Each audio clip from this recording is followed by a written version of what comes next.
ये border state है।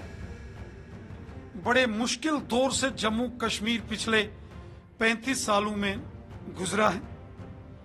पिछले 35 साल में जम्मू कश्मीर ने तबाही के मंजर देखे हैं। जब से केंद्र में माननीय प्रधानमंत्री मोदी साहब की सरकार आई है, मोदी साहब की मेहनत और परिश्रम, माननीय गृह मंत्री अमित शाह साहब की मेहनत और परिश्रम के चलते जम्मू कश्मीर के हालात ठीक हुए हैं। जम्मू कश्मीर बीजेपी अध्यक्ष रविंद्र रैना ने हाल ही में राज्य का दर्जा मिलने पर बात की। उन्होंने कहा कि फिलहाल जम्मू कश्मीर की स्थिति काफी नाजुक है, ऐसे में सोच समझकर फैसला लिया जाना चाहिए। इसके अलावा उन्होंने अनुच्छेद 370 की वापसी पर भी प्रतिक्रिया दी। जम्मू कश्मीर के अंदर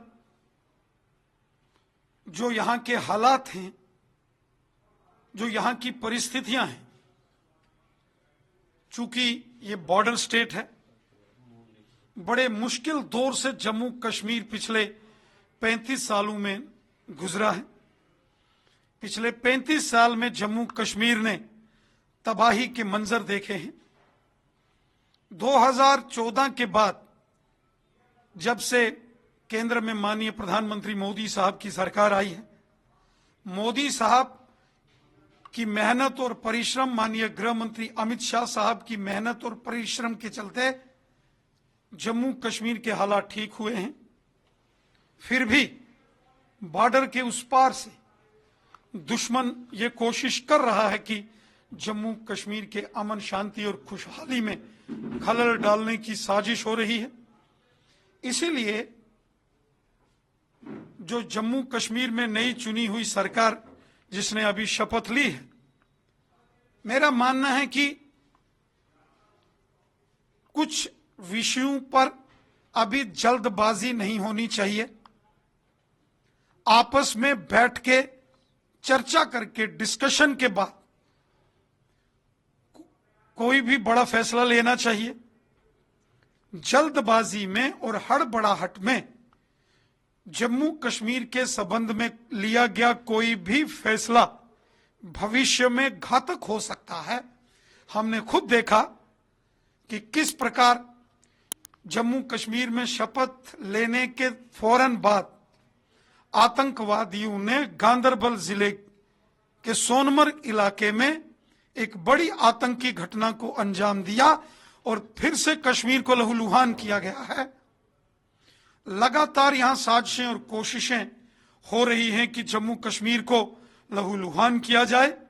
इसीलिए जहां तक राज्य का दर्जा, स्टेटहुड का मसला है या यूटी का मसला है, ये बड़ा सेंसिटिव इशू है।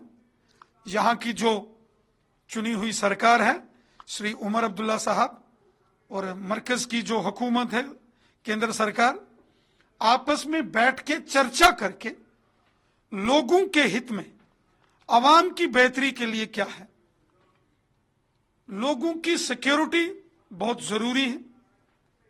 सरकारें तब चलेंगी, डेवलपमेंट तब अच्छे से होगा जब यहां अमनो अमान, खुशहाली और शांति होगी।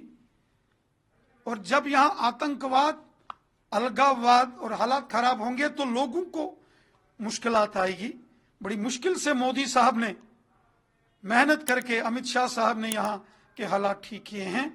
और इसलिए जम्मू कश्मीर की सेंसिटिविटी को देखते हुए किसी भी प्रकार का कोई निर्णय, पॉलिसी मैटर, वो हड़बड़ाहट में और जल्दबाजी में उस पर कोई फैसला या उस पर कोई बयानबाजी नहीं होनी चाहिए। धारा 370 पर नेशनल कॉन्फ्रेंस के जो चीफ मिनिस्टर जो अभी उमर अब्दुल्ला है, लगता है कि वो इस वक्त मतलब एक तरह से बैकफुट पर है, क्योंकि उनकी पार्टी के लोग, पीडीपी, सजाद गनी लोन और इंजीनियर रशीद जैसे लोग सभी ये कह रहे हैं कि जो पहला सेशन आने वाला है 4 तारीख को, और उनके एमएलए भी कह रहे हैं कि नेशनल कॉन्फ्रेंस के 4 तारीख को जो सेशन आने वाला, उसमें पहला रेजोल्यूशन धारा 370 की बहाली के लिए होना चाहिए। तो आपको क्या लगता है, जिस तरह की उनकी मांग है, उस पर क्या रिएक्शन है?